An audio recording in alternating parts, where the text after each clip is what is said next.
Coucou tout le monde, j'espère que vous allez bien. Une vidéo que je m'empresse de vous faire en fait pour deux points particuliers que j'ai eu à mettre en évidence avec des personnes que j'ai accompagnées. Déjà pour ceux qui ne me connaissent pas, je m'appelle Aurélie et j'ai la joie de vous accompagner, d'accompagner les personnes sur leur chemin de lien d'âme, de spiritualité, de développement personnel, de guérison des blessures à travers la guidance et puis les hypnoses, outils que j'affectionne particulièrement. Voilà. Et puis là, récemment, et ça je vous en avais pas fait part et ça m'est revenu encore ce matin, donc je me suis dit qu'il fallait que je vous le dise, plus une autre révélation, vision, qui m'est apparu ce matin en accompagnant quelqu'un qui se reconnaîtra. Donc je ne citerai pas le prénom parce que c'est quand même assez rare comme prénom. En tout cas, je te fais un coucou si tu passes par là. Et donc voilà. Un premier point qui est revenu plusieurs fois, donc je tiens à vous le dire à tous parce qu'on me l'a montré en accompagnement. On m'a fait comprendre ça, ce que je n'avais pas compris. Les deux choses que je vais vous partager, je les ai compris en accompagnant ce que j'expliquais ce matin. J'ai des informations dont je n'ai pas l'accès et qui me viennent pendant que je vous accompagne en canalisation. Voilà, là, ce matin c'était une hypnose, mais ça ne m'a pas empêché d'avoir des images qui me venaient, des compréhensions. Et c'est toujours riche parce que ça vient aussi me faire évoluer sur mon chemin et me donner des compréhensions que je n'avais pas jusque-là. Et alors, premier point, il peut y avoir du découragement en ce moment parce qu'on est beaucoup secoué, malmené, dans un sens, dans l'autre. Ça passe un peu par tous les stades. Et par des hauts, par des bas, des très hauts, des très bas. Enfin bref. Et puis parfois, quand c'est très bas, on peut avoir la sensation qu'on n'a pas avancé. Alors je sais que c'est souvent quelque chose que j'explique, c'est que même quand on croit qu'on recule ou quoi, on n'est pas en train de reculer, on est juste en train d'apprendre. Là, ce qu'on m'a fait comprendre un peu plus, parce qu'il y a eu des fois où je me dis, mais on en est presque à des douleurs similaires de début d'éveil, de début de développement personnel. Donc là, on peut se poser la question de se dire, finalement, est-ce que j'ai évolué? Et puisque la seule jauge qu'on m'a fait comprendre qu'on a, c'est ça, c'est cette douleur qu'on peut avoir de se dire, en tout cas c'est une jauge, de se dire, si j'ai toujours aussi mal, si ça va toujours m'appuyer sur des choses de cette manière aussi forte, c'est que j'ai pas grandi, c'est que j'ai pas évolué, c'est que j'ai pas guéri. Et ce qu'on m'a fait comprendre, c'était que oui, pour nous c'est une jauge, la douleur, mais qu'en fait, et on n'a pas la capacité de voir, mais la guérison, ça fait aussi mal, non pas parce qu'on n'a pas évolué, ça fait aussi mal parce que la guérison vient se faire plus en profondeur et en fait on vient guérir les blessures plus en profondeur. Et ça, on n'a pas la jauge, nous, on n'a pas le potentiel de savoir à quel endroit de la profondeur de notre blessure on est en train de travailler. Et c'est vrai que voilà, on peut être perturbé et on peut être déstabilisé par le fait de se dire j'ai toujours aussi mal. Et en fait, le message c'est si vous avez toujours aussi mal, c'est pas parce que vous n'avez pas avancé, pardon, ça me gratte de partout, c'est parce que ça vient travailler plus profond en vous. Et ça, vous n'avez pas la connaissance que c'est plus profond. Mais donc ne vous découragez pas par rapport à ça. Ça, c'était le premier point d'encouragement et qui peut être assez sympa à entendre. La deuxième chose, le message que j'ai reçu ce matin, les images qu'on m'a données ce matin, la compréhension qu'on m'a donnée ce matin m'a beaucoup émue. Pendant que je la recevais, d'ailleurs, la personne qui était avec moi a aussi reçu l'émotion. Donc là, ça va parler du parcours de flamme jumelle, parce que là, ce matin, on était sur ça et on parlait de peut-être la séparation. On ne savait pas trop. Peut-être on parlait de la séparation originelle. En tout cas, on était sur ce thème-là. Et puis, on m'a montré un truc assez fou. On parlait, en fait, je lui expliquais que voilà, j'avais des infos. C'est comme si on m'avait recoupé plusieurs informations que j'avais déjà eues, mais pas celle-ci, pas cette vision-là, pas cette image-là, pas cette compréhension-là. Donc, on m'avait déjà expliqué que dans l'espace du cœur, le temps et l'espace n'existent pas. Et quand on est dans la reconnexion à l'autre, souvent, pour ceux qui sont en parcours de flamme, j'imagine que vous le savez, on a ce ressenti, une fois qu'on a reconnecté l'autre, que l'autre est en nous. Il est là. Il est au niveau de cet espace du cœur. Maintenant, c'est vrai qu'on a parfois, on privilégie parfois ce ressenti du cœur, y compris dans les moments de distance et de silence, qui permet parfois justement de toucher de manière presque palpable ce lien, la densité de ce lien, alors qu'il n'y a ni communication, il y a silence, il y a distance. Et parfois c'est contradictoire, mais c'est dans ces moments-là qu'on comprend ou qu'on ressent le plus la densité du lien. Et puis parfois, on a notre petit mental qui vient intervenir et puis qui nous dit ouais, mais ça fait tant de jours, tant d'heures, j'allais dire pour rigoler, mais tant de semaines qu'on ne s'est pas parlé, qu'il n'y a pas eu communication. Et là, on rentre, comme je l'ai expliqué ce matin, dans le stade comptabilité mentale. On n'est pas au niveau du cœur où il n'y a ni temps ni espace. On vient placer du temps, le temps de notre existence terrestre, dirigé par le mental en quelque sorte. C'est-à-dire que on est sur l'ego, on est sur le mental qui essaie de trouver des explications, qui essaie de faire entrer dans des cases, dans des calendriers. Sauf que dans l'espace du cœur, comme je vous ai dit, il n'y a ni temps ni espace. Et ce qu'on m'a montré en fait, et c'était très très puissant ce matin, j'ai même un peu de mal parce que c'était tellement net, et je veux vous le dire aujourd'hui parce que j'ai peur de complètement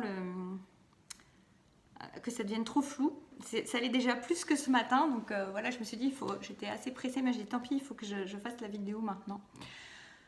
On m'a montré, on m'a fait comprendre que cet autre, à partir du moment où on reconnecte cet autre, on se rappelle à cet espace sacré. Me vient le mot sacré, pas ce matin, mais là me vient cet espace sacré où il n'existe ni temps ni espace et où on est en unité, où on est l'âme. C'est un espace où on est connecté à l'autre tout le temps, où l'autre est nous, où nous sommes l'autre, où nous ne sommes qu'un. Et on m'a montré ça au lieu, parce que c'est vrai que ce sentiment de connexion à l'autre au niveau du cœur, il est là. Des fois il part, il revient, plus ou moins, en tout cas il se densifie plus ou moins, ou il s'évapore parfois un peu plus. Et ce qu'on m'a montré là, au lieu de voir juste dans cet espace du cœur, alors c'est pas péjoratif de dire juste dans cet espace du cœur, parce que c'est là que ça contient tout, mais on me l'a montré de façon différente et on m'a montré un plan. On m'a montré comme si la vie terrestre était un plan, un plan d'espace, de temps, et comme si cet endroit, sans espace ni temps, c'était un plan aussi, et que ces deux plans se superposaient. Il n'y a pas la vie physique et terrestre, on ne me l'a pas montré comme ça, on ne m'a pas montré la vie physique et terrestre comme j'ai toujours cru comprendre, avec cet autre qui est à l'intérieur et qui est plus ou moins là, enfin plus ou moins là. Non, on m'a montré un équivalent entre la vie terrestre, le plan terrestre, et le plan où le temps et l'espace n'existent pas, dans ce plan d'unité. Et on m'a fait comprendre en fait qu'il y avait ce plan d'unité où nous sommes, qui existe en permanence là, tout le temps, où nous sommes. Alors peut-être qu'après c'est une métaphore, ou en tout cas je ne sais pas, mais en tout cas c'est comme ça que je l'ai vu, et ça m'a fait comprendre aussi cette histoire de plan de conscience dans lesquels, c'est un plan de conscience en fait, dans lequel on vit des choses différentes. Et ça faisait un peu, d'ailleurs pour rigoler je disais c'est un peu comme la pause Kit Kat, parce qu'on voit la vie qui avance autour de nous parfois sur ce truc, et tout ce qui concerne notre autre, cette connexion qu'on a, aussi bien par le passé, la première rencontre, que tout ce qu'on a vécu, qu'on vit avec après, en communication, en non-communication, mais en communication, en rencontre, en échange. C'est toujours le même espace où le temps et l'espace n'existent pas, justement. Mais c'est un autre plan de conscience, en fait, qui cohabite, c'est vraiment le mot, qui cohabite avec celui dans lequel on est au niveau de l'expérience terrestre. Et c'est comme si en fait, c'était, alors je vous disais, ça parlait comme un vaisseau mère, qui est le vaisseau mère, le vaisseau source, où il n'y a ni temps ni espace, où on existe en tant qu'âme, dans l'unité de qui on est, donc avec l'autre, puisque l'autre est nous, nous sommes l'autre, nous ne sommes qu'un, et qu'il y avait cette expérience terrestre qu'on vivait pour expérimenter la dualité, donc l'illusion de la séparation, alors qu'en fait, sur un autre plan de conscience, nous sommes toujours ensemble, nous sommes toujours reliés, nous ne sommes qu'un, nous sommes cette âme unique, et qui peut voir d'ailleurs et qui vibre toujours l'amour, et qui l'amour inconditionnel, qui est comme quelque chose qui est au-dessus comme ça, et mais qui pourrait très bien se superposer à ce qu'on est en train de vivre actuellement. Sauf que comme on est habitué à comme on vit cette expérience terrestre, et qu'on a l'impression qu'elle est plus concrète, qu'elle est plus vraie, qu'on la touche, qu'elle est matérialisée, qu'elle est différente, alors que ce plan de conscience de l'unité, de l'amour source qui est là, auquel on s'en rappelle au niveau du cœur, on a l'impression que parfois c'est beaucoup plus impalpable, que c'est beaucoup plus invisible, parce qu'il n'y a ni temps ni espace. Donc c'est partout.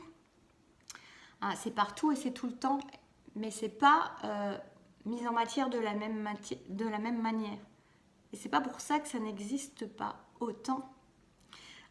C'est juste notre focalisation de la conscience et de l'expérience duelle qu'on est en train de faire qui nous fait croire que on est distingué. Mais c'est un jeu, on vient jouer le jeu de la vie, de la dualité sur la Terre. Mais sauf que notre vaisseau mère, l'âme, est là toujours dans un autre plan de conscience où nous sommes unis à cet autre, où nous ne sommes qu'un, et qui est là en énergie d'amour inconditionnel, sans temps, sans espace, en permanence. J'espère que c'est clair ce que je vous explique, parce que c'est pas évident. Et alors, justement, cette personne, elle me disait, mais du coup, comment on fait? Parce que je lui dis, tu vois finalement ce qu'on me montre, c'est que la vie qu'on est en train d'expérimenter de manière duelle sur Terre, elle n'est pas plus importante, elle n'est pas plus vraie que celle qui est cette expérience d'âme sur l'autre plan dans lequel il y a cette unité. C'est juste que cette unité a décidé d'expérimenter la dualité pour, en tout cas c'est ma compréhension, se rappeler à cet amour et à l'unité. Mais en tout cas c'est un jeu d'expérimentation, mais celle qui chapeaute, c'est vraiment le mot que j'avais, c'est le vaisseau mère. C'est cette âme qui guide et qui est déjà dans l'unité et qui est déjà l'amour, et où il n'y a ni temps ni espace, et qui vient expérimenter le temps, l'espace dans la vie terrestre et dans la dualité, dans la sensation d'être divisé, d'être séparé, alors que ça n'est pas le cas, parce que sur un autre plan de conscience, l'énergie de l'âme unique ensemble, elle est là toujours. Et elle me disait, oui, mais alors du coup, comment on fait pour faire? Parce que je dis, en fait, on cohabite avec les deux en permanence. Et certainement d'autres, peut-être. Mais en tout cas, moi, c'est ce que j'ai compris aujourd'hui. Donc, je vous parle juste de ce que j'ai compris là. Parce que certainement qu'il y a d'autres plans, du coup, qui peuvent aussi se superposer. Et que pour l'instant, je n'ai pas la conscience de ça. Mais ça ne m'étonnerait pas, finalement. Parce que pourquoi on se limiterait juste à cette âme qui vient expérimenter la dualité terrestre? Peut-être qu'il y a d'autres plans, et certainement qu'il y a d'autres plans. Mais pour l'instant, j'en ai pas la connaissance, ou pas vraiment, peut-être des ressentis, mais pas vraiment comment dire, la clarté et la prise de conscience. Donc voilà, et donc je disais, parce qu'elle m'a dit, mais comment on fait du coup pour donner plus d'importance à ce plan de l'âme qui est déjà dans l'unité, qui est ni temps ni espace? Je disais, en avoir conscience, déjà ouvrir la conscience à ça, ça veut dire nourrir notre expérience de vie. Elle se fait avec ce qu'on nourrit. Donc, on a été éduqué à nourrir le concret, ce qu'on semble voir, croire, mais en fait, on peut très bien donner plus de densité, d'intensité et de présence à cet autre plan de conscience qui est là tout le temps, qui est dans notre cœur, notamment, mais